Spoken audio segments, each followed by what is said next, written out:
নমস্কার দর্শক বন্ধুরা, যারা যারা জামরুলের কলম শিখতে চান তারা আজকে আমার সঙ্গে একেবারে আগাগোড়া থাকবেন। হয়তো আপনাদের বাড়িতে বা পাশের বাড়িতে বন্ধু বান্ধবের বাড়িতে একটা জামরুল গাছ আছে, জামরুলটা ভালো, তাহলে কি করে সেখান থেকে কলম করে নিয়ে আসবেন, আপনার বাড়িতে করবেন, সেটাই আজকে আমরা দেখাচ্ছি।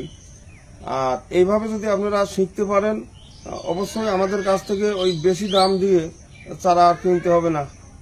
তাহলে পরে আসুন কিভাবে আমরা বাঁধবো সেটাই এখন দেখছি। প্রথমে নেবেন কিছু মাটি, এরকম, এটা একেবারে বালি মাটি হলে হবে না, দোআঁশ ধরনের বা আটা মাটি হলেও কোনো সমস্যা নেই, তবে বালি বাদে। এইবার কিছু গোবর সার, এই যে এরকম ঝুরঝুরে গোবর সার, মানে যা 6 মাস 1 বছর 2 বছর আগের এইরকম গোবর সার, আর এভাবে আগে মিশালেন। এটা যদি একটু বালির ভাগ বেশি থাকে গোবরের ভাগ বেশি দেবেন, যদি আঠা দোআঁশ হয় বা আঠা হয় তাহলে পরে একটু কম দিলেও চলবে। এইবার জল দিবেন,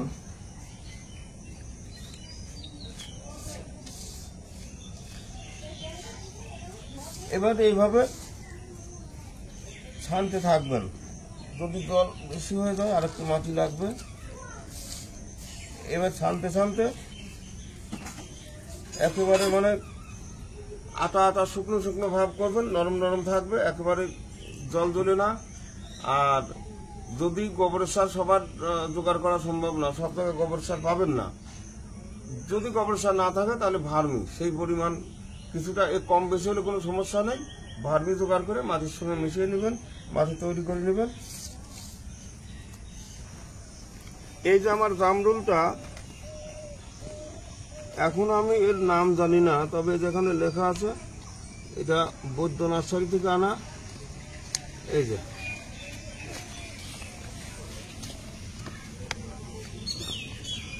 3 পদের জামরুল আনা আছে, তার মধ্যে আমি অযত্নে গাছটা ঠিকঠাক করতে পারি নাই। এতদিন গাছ আমার অন্তত এক এক গাছে 100 করে কলম হওয়ার মতো গাছ হতো ঠিকঠাক যত্ন করলে। ওই শুধু ফেলে রাখা, যার জন্য গাছ বাড়েনি। তবে এর মধ্যেই একটা গাছে 2টো ফল ধরেছিল, সে ফল ওই যেগুলো খয়েরি রঙের সেই জামরুল। আর সুজয় মাস্টারের বাড়িতে খেয়েছিলাম, যতটা মিষ্টি এজন্য তার থেকে আরও মিষ্টি, মনে হয় চিনি মিশানো। দর্শক বন্ধুরা, এই জামরুলের কলম কিন্তু আমার কাছে নেই, আমার কাছে চাবেন না। এই কলম যদি হয় তাহলে মাস 3 পরে 2-1 পিস পাবেন। এখন কতগুলি গাছে আছে শিকড় ঠিকঠাক বেরোয়, খুব চট করে বেরোয়, কতগুলি গাছে বেরোয় না। তবে এটা যা দেখছি ওনারা করে এই গুটি কলমে ছিল, আমরা সেই গুটি কলমে করছি। যদি হয় তাহলে মাস 3 পরে পাবেন। আচ্ছা, এবার আসুন কলমটা শিখে নিই।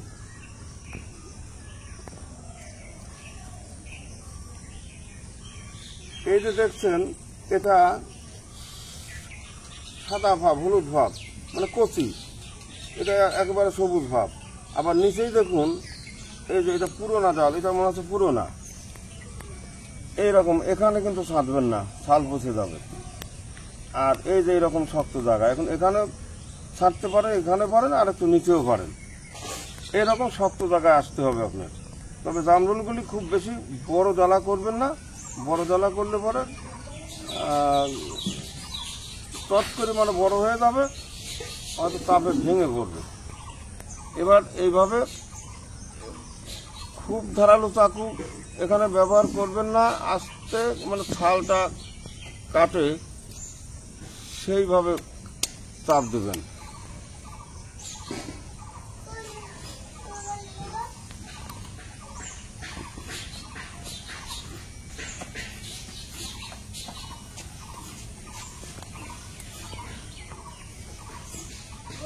এই ছালটা পরিষ্কার করে তুলবেন। কোনো কোনো গাছে ছাল পরিষ্কারভাবে ওঠে না, যতক্ষণ না উঠবে ততক্ষণ আপনি যেভাবে তুলতেই হবে। এটা একবারে উঠলো না,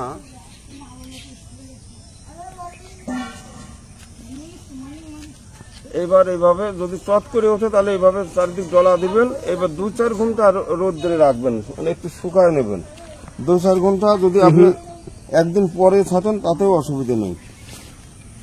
এই যে ছানা মাটি যেগুলি গোবর সার বা ফার্মি দিয়ে মাটি ছানা হলো, ছাল তুললাম, সেখানে এই যে মাটি লাগানো হচ্ছে। এই দেখুন আমরা কিভাবে মাটি লাগাচ্ছি, এই যে প্রত্যেকটা ডালায় মাটি লাগাচ্ছি।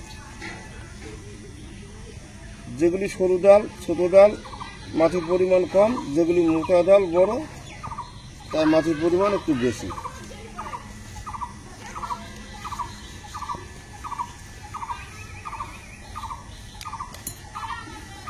দর্শক বন্ধুরা, মা অন্নপূর্ণা নার্সারিতে এই জামরুল এখন পাবেন না।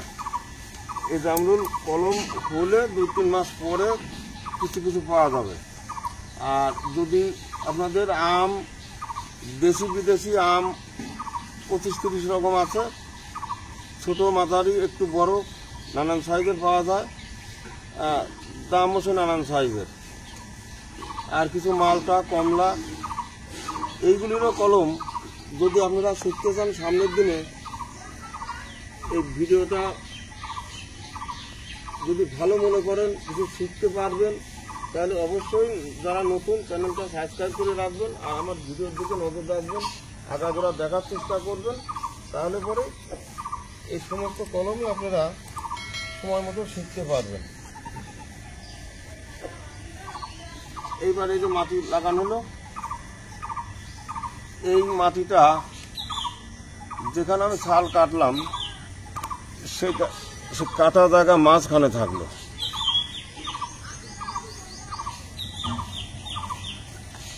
সাদা প্লাস্টিক, যে কোনো প্লাস্টিক, একটু পাতলা ধরনের সাদা প্লাস্টিক নেবেন, তাহলে শিকড়টা আসলে দেখা যাবে।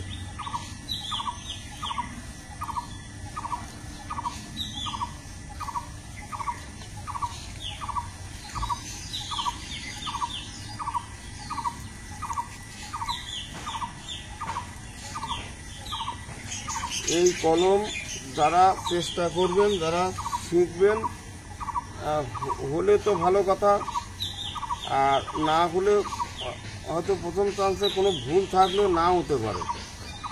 এইবার অনেকেই আছে, দাদা আমার এই কলম আমি আপনার দেখে এইভাবে করলাম ওইভাবে করলাম, আমার হলো না। এর পরে উপদেশ নেওয়ার জন্য আমাকে মোটেই ফোন করবেন না, ভিডিওগুলি বারবার খেয়াল করবেন, তাহলে পরেই পারবেন। কারণ আমার কাজ ছুঁয়ে আর এত মানুষের ফোনে কথা বলা সম্ভব হয় না। হয়তো বলবেন, ফোন না ধরলে বলবেন এই নার্সারি, ফোন করলে ফোন ধরে না। অনেক সময় এই যে এখন ফোন আমার কাছে নেই, তাহলে পরে আমি ফোন ধরবো কী করে? আর সময় থাকে না, ফোনের পর ফোন আসলে আমি এখন কলম করছি, যদি ফোন আমার কাছেও থাকে তাহলে পরে এবার ফোন ধরা কথা বলা সমস্যা। এমন কিছু আছে এই কলমের সময় মানে সে হাত কোথাও নেওয়া যায় না। এই কারণেই যারা গাছ নেবেন তারা হোয়াটসঅ্যাপে লিখে পাঠাবেন, আর বিশেষ দরকারের দিনে ফোন করবেন, এছাড়া যাদের দরকার রাত্রে ফোন করবেন। দর্শক বন্ধুরা, এইবার আজকে কয় তারিখ? আজকে 2 তারিখ জুন মাস। হ্যাঁ, জুনের 2 তারিখ। জুনের 2 তারিখ। আচ্ছা, সে তারিখ যাই হোক, মোটামুটি এই যে বাঁধা থাকলো সাদা প্লাস্টিক, এখন দেখছেন মাটির মতোই রংটা দেখা যাচ্ছে, মাটি। এই শিকড় বেরোলে পরিষ্কার বুঝতে পারবেন শিকড় বেরোলো। একটা বেরোক, দুটো বেরোক, 5টা বেরোক, তখনই আপনারা দেখতে পারবেন শিকড় বেরোচ্ছে। এই অবস্থায় বাঁধা থাকলে আর জল দিতে হবে না। এখন সামনে বর্ষার সময়, আর এগুলি বাঁধতে হয় এরকম বর্ষার সামনে করেই, যার কারণে যা বৃষ্টি হবে মাঝে মধ্যে তাতেই মাটি ভিজা থাকবে। যদি শুকনো হয়েও যায় অসুবিধা হবে না। শিকড় বেরোনোর পরে যখন দেখবেন কম করে 4-5টা শিকড় বেরোচ্ছে, বা শিকড়টা একটু লম্বা হয়ে বেশ মানে শাখা প্রশাখা বেরোনোর ভাব মনে হচ্ছে, সেই সময় এখান থেকে কাটবেন, সেটা 1 মাস সময় লাগুক আর 2 মাস সময় লাগুক।